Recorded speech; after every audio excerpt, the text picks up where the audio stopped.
Voici donc Laurent Wauquiez qui est en direct. Radio Classique, l'invité de Guillaume Durand avec Le Figaro. Laurent Wauquiez, bonjour. Justement, dans Le Figaro de ce matin, à propos de François Bayrou qui a dîné avec Emmanuel Macron au cours de la semaine. C'est l'opinion qu'il révélait la semaine dernière. Et au fond, c'est un appel à peut-être revenir sur la taxe sur le diesel. Est-ce que François Bayrou a raison, bien qu'il n'était pas du tout approuvé par Emmanuel Macron dans la conversation ou dans les conversations de ces dernières heures? Oui, je suis convaincu qu'il est encore temps de corriger les choses. Et j'en appelle au sens des responsabilités du président de la République. On peut tous commettre des erreurs, mais il faut savoir les corriger. Et la seule façon, la seule décision aujourd'hui responsable, c'est d'annuler les hausses de taxes. Tout simplement parce qu'elles sont à la fois excessives et insupportables. Tout le monde le dit. Sauf lui, il a dit à plusieurs reprises. Et Je vais y venir. Tout le monde le dit aujourd'hui. Tout le monde lui dit. L'opposition lui a dit, et il n'a pas souhaité l'écouter. Très bien. Mais aujourd'hui, même les voix dans sa majorité lui disent. Même quelqu'un comme François Bayrou en appelle à sa raison. Et donc je crois vraiment que le président de la République doit l'entendre. C'est pour lui la seule décision responsable. Il faut qu'il comprenne que ces hausses de taxes prévues sur les 4 ans qui viennent, ce que les auditeurs doivent comprendre, sont excessives et qu'il y a une autre façon d'aborder l'écologie. Est-ce que samedi, par exemple, vous participerez à la manifestation?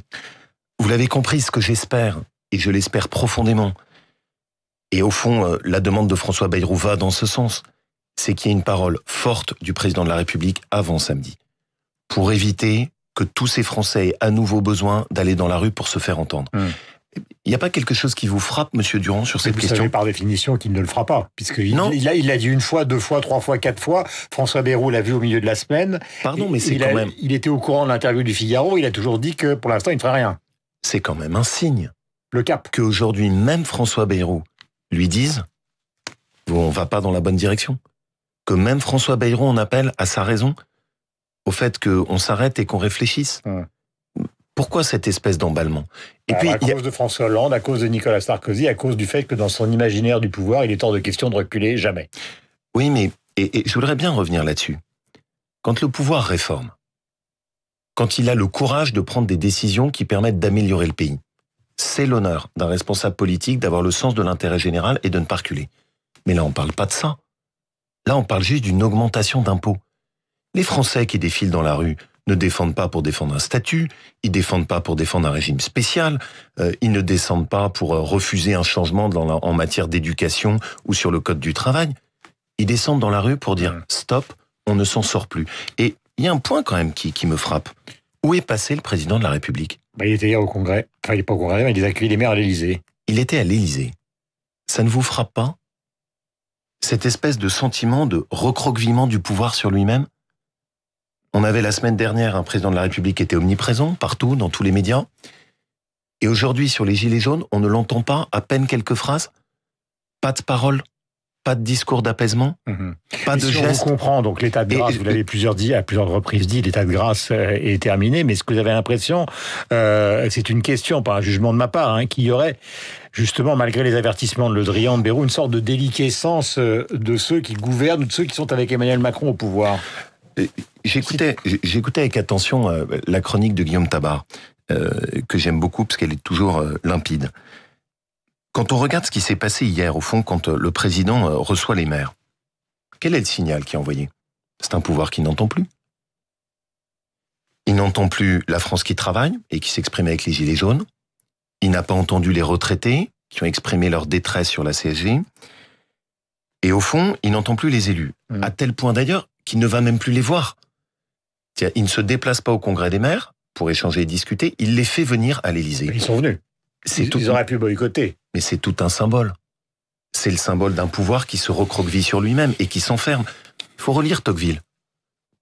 De la démocratie en Amérique. Tocqueville tire le signal d'alerte très tôt, il le comprend parfaitement. Il y a besoin de corps intermédiaires. Sinon, c'est l'isolement du pouvoir. Aujourd'hui, on est dans l'isolement du pouvoir. Question qui vous concerne, un shadow cabinet, vous avez présenté toute une équipe donc qui est une sorte de contre-gouvernement avec des contre-propositions comme ça se produit dans les pays anglo-saxons. La question qui concerne les Républicains et qui vous concerne, c'est au fond pourquoi dans toutes les enquêtes de sondage, on a dit que les sondages étaient calamiteux pour Emmanuel Macron, pourquoi vous êtes assez loin et en tout cas assez loin de ceux avec qui vous êtes, disons d'une certaine manière, en frontal, c'est-à-dire le Rassemblement national. Pourquoi les sondages ne décollent pas du côté des Républicains et de Laurent Wauquiez? Je vais revenir d'abord sur l'équipe que j'ai constituée, puis ensuite sur ce que je souhaite faire. Cette équipe, c'est une nouvelle droite. Parce que je pense qu'il faut qu'on tire les leçons de nos erreurs. C'est des nouvelles figures, des gens qui n'ont pas exercé de responsabilité ministérielle, des jeunes parlementaires, des élus locaux, des personnes engagées. Parce que je suis convaincu que si on reproduit les mêmes erreurs que ce qu'on a fait avec les mêmes raisonnements, on n'y arrivera pas. Et la deuxième chose que j'ai voulu faire, c'est que ce soit une équipe pour proposer. Le mot important dans ce que vous avez dit, c'est proposition. Parce que ma différence avec le Rassemblement national, les extrêmes sont là uniquement pour contester. Nous, notre devoir, c'est que les Français, quand ils nous écoutent, se disent « Et si on leur confie le destin du pays, qu'est-ce qu'ils feront ?» C'est pour ça qu'à chaque fois, je m'astreins à ce qu'on mette des propositions sur la table. Pas juste dénoncer, proposer. Après, est-ce que ça va prendre du temps? Et bien sûr, Monsieur Durand, vous avez quand même une profondeur d'analyse des institutions, surtout en ce jour, qui est le jour de naissance du général de Gaulle. La droite n'a jamais connu une pareille crise que celle qu'on a connue il y a 1 an et demi, depuis 1958. Vous ne donnez pas le sentiment aux Français de la relever, la droite. Mais précisément, c'est ce que j'essaye de faire, petit à petit, et ça prend du temps. Ça ne se fait pas comme ça.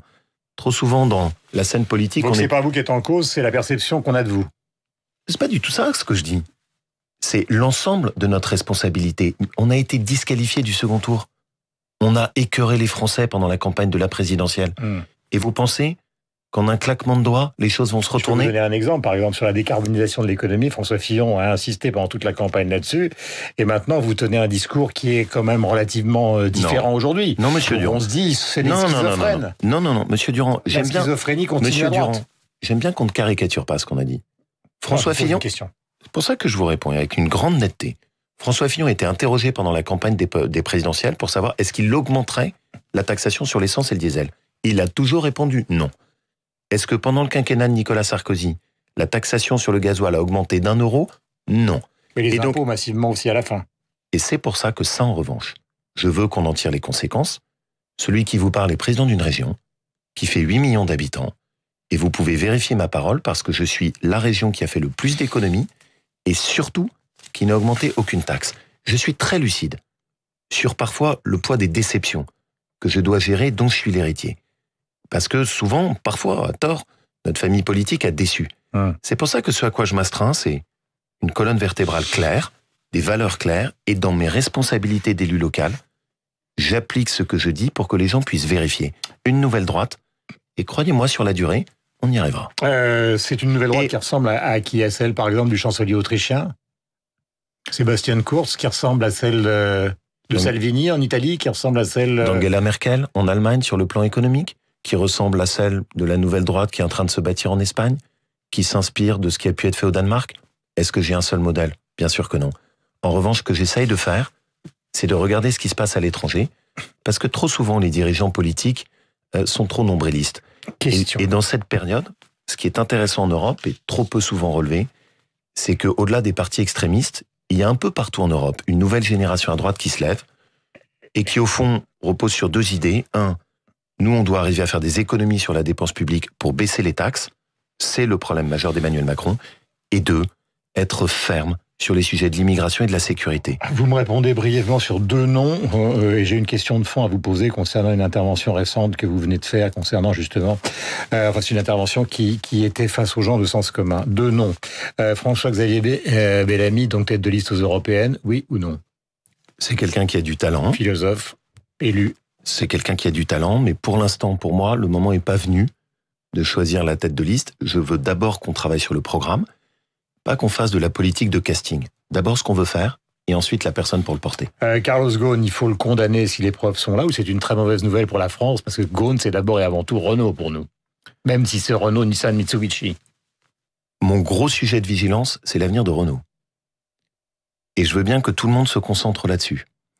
Parce que derrière, il y a des dizaines de milliers d'emplois. Ma crainte, c'est que derrière l'affaire Ghosn, il y a une volonté de déstabilisation des Japonais. Donc vous comprenez la thèse du complot. Je vais jusqu'au bout.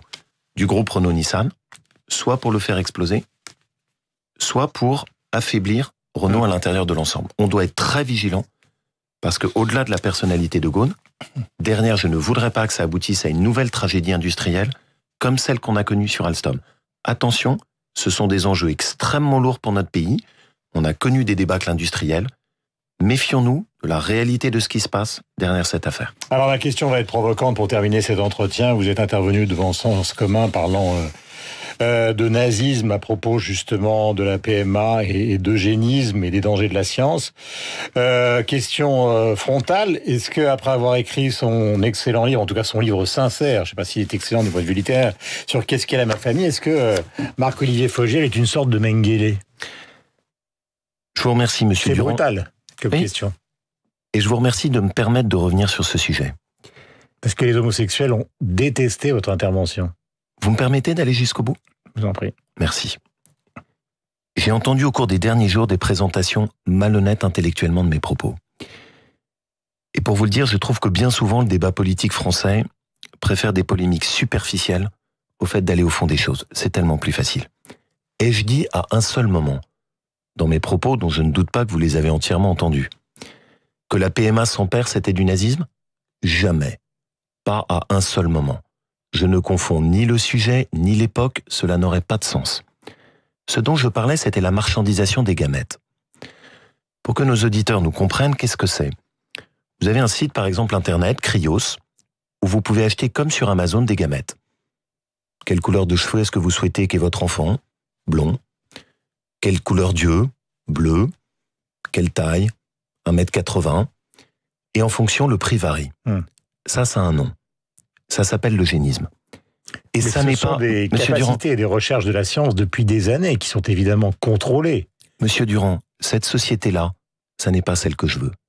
Et ce site internet n'est pas contrôlé. Vous pouvez acheter ce soir. C'est vrai aux États-Unis aussi. Mais de ce point de vue-là, vous avez raison. Aux États-Unis, il y a plein de. Merci de le reconnaître. Vous a écrit un excellent livre sur ce thème. Aux États-Unis, vous avez des cliniques où effectivement tout ça est possible. Et pourquoi? Est-ce que ça doit empêcher les homosexuels d'être parents et d'accéder à la GPA? Mais c'est pour ça que j'aimerais bien que mes propos ne soient pas caricaturés. Ce dont je parlais, c'était la marchandisation des gamètes. Et pourquoi est-ce que je ne veux pas de cela? Parce que je considère que l'eugénisme détruit ce qu'il y a de plus beau. Ce dont parlait Lévinas. Le hasard, le don, l'incertitude. Ce que je ne veux pas, c'est cette espèce de société dans laquelle l'homme veut devenir un dieu et tout asservir à ses désirs. Et je voudrais aller jusqu'au bout. Mon devoir, c'est de montrer que derrière des choix politiques dont on nous explique c'est juste la science et la modernité, il y a des conséquences éthiques profondes. Est-ce que c'est difficile de le dire? Bien sûr. Parce que dès que vous osez lever la voix sur ce sujet, vous êtes immédiatement caricaturé et attaqué. Pourtant, je ne reculerai pas, parce que je suis convaincu qu'on touche là des sujets essentiels. Et la responsabilité aussi d'un politique, parfois, c'est de ne pas se soumettre uniquement au diktat des sondages, au diktat de la pensée commune, mais d'être capable aussi de tirer certaines alertes et de dire attention, là ce sont les frontières de l'éthique, et ça mérite un débat autre que parfois la déformation, malhonnête intellectuellement. Mais là, il ne s'agit pas de déformation, mais vous pouvez comprendre que les homosexuels qui veulent être parents quand ils vous écoutent, y compris quand vos références sont les sciences, les Lévinas, etc., se disent, au fond, ils nous interdisent d'accéder à ce qu'on souhaite aujourd'hui. Mais au nom de quoi? D'une tyrannie de la nature? Mais les antibiotiques aussi, c'est une bataille contre la tyrannie de la nature. Vous entendez ce que vous nous dites? La science, c'est d'échapper petit à petit à la nature. Monsieur Durand, l'éthique, c'est précisément cet espace dans lequel la société doit choisir entre ce qui est scientifiquement possible et ce qui est moralement souhaitable. Je comprends très bien le désir d'enfant. Je respecte parfaitement ce que peuvent être les demandes de couples de même sexe et elles doivent être respectées et entendues parce que le désir d'enfant, ça se comprend. Mais il faut aussi comprendre qu'au-delà des choix individuels, il y a des choix de société. Vous me parlez du diktat de la nature? Vous vous rendez compte de ce que vous dites? C'est-à-dire que le même, sans doute vous, et avec la plus grande honnêteté, sans doute vous qui allez plaider pour l'écologie, pour le respect de la nature, pour la préservation de la planète, dans le même temps... La nature peut être une catastrophe aussi. Dans le même temps, il y a une seule espèce humaine dont on est prêt à changer totalement son mode de filiation et de reproduction, c'est l'homme. Moi, je ne crois pas à ça. Ce débat, il est respectable à une condition. C'est que les propos ne soient pas déformés. Je n'ai jamais dit les propos qui m'ont été prêtés et je n'aime pas qu'ils soient ainsi déformés parce que ça nous empêche d'avoir le vrai débat qu'on a, nous, ce matin, qui lui a du sens. D'un côté, ce que vous exprimez et ce que vous traduisez, est-ce que la science nous permet tout? Est-ce que l'homme peut devenir maître de tout? Ou celui pour lequel je plaide? Il y a un espace pour l'éthique et l'homme doit aussi apprendre à limiter ses désirs. Voilà, je voudrais qu'on repasse. Merci Laurent Wauquiez d'être venu ce matin sur